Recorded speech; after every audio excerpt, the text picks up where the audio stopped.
You've worked so hard to get here. The promotion came through, the recognition arrived, the goals were met. Yet somehow, in the quiet moments between achievements, there's this hollow feeling. Like you're standing at the top of a mountain you no longer wanted to climb. Perhaps you're wondering if all this striving, all this success, actually means anything at all.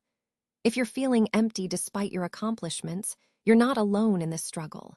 Sometimes our greatest achievements can leave us feeling most lost.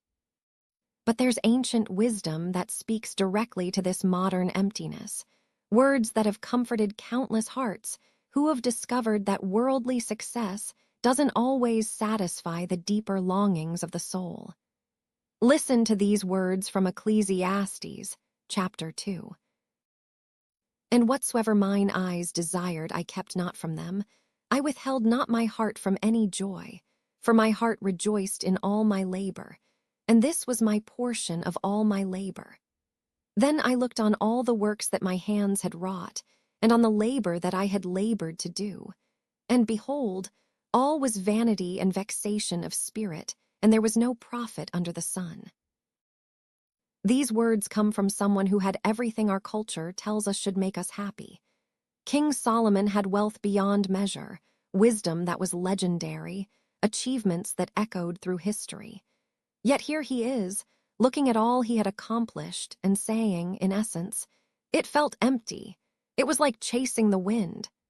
How remarkably honest these ancient words are about something so many of us experience today.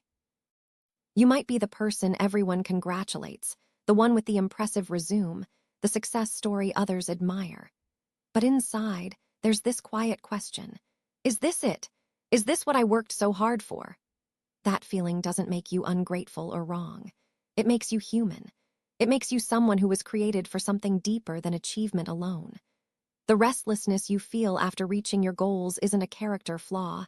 It's your soul recognizing that you were made for more than what this world can offer. When the promotion doesn't fill the void, when the recognition feels surprisingly hollow, when success tastes different than you expected, your heart is simply responding to a truth that Solomon discovered thousands of years ago. The things we chase under the sun, the purely earthly pursuits, can never fully satisfy the eternal part of us. This doesn't mean your work doesn't matter or that striving is wrong. It means that work and achievement, no matter how noble or successful, were never meant to be the source of your deepest fulfillment. They can be expressions of your gifts, ways to serve others, means to provide and contribute.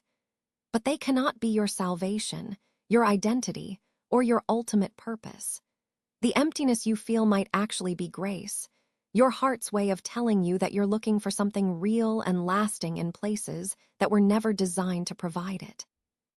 Perhaps this restlessness is an invitation to consider what lies beyond success, what exists above and beyond the temporary satisfactions of earthly achievement.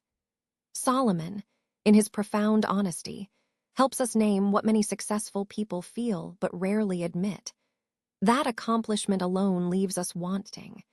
And in naming it, he points us toward the truth that our deepest longings can only be satisfied by something eternal, something beyond the reach of performance and achievement.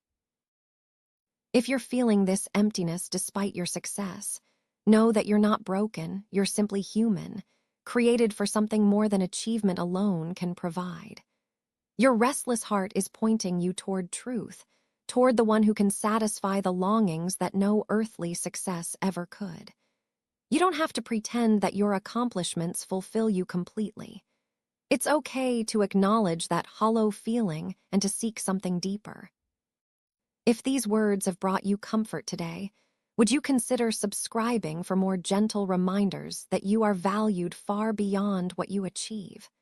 Until we meet again in this quiet space, may you find peace in knowing that your worth was never determined by your success, and your deepest longings point you toward a love that never fails.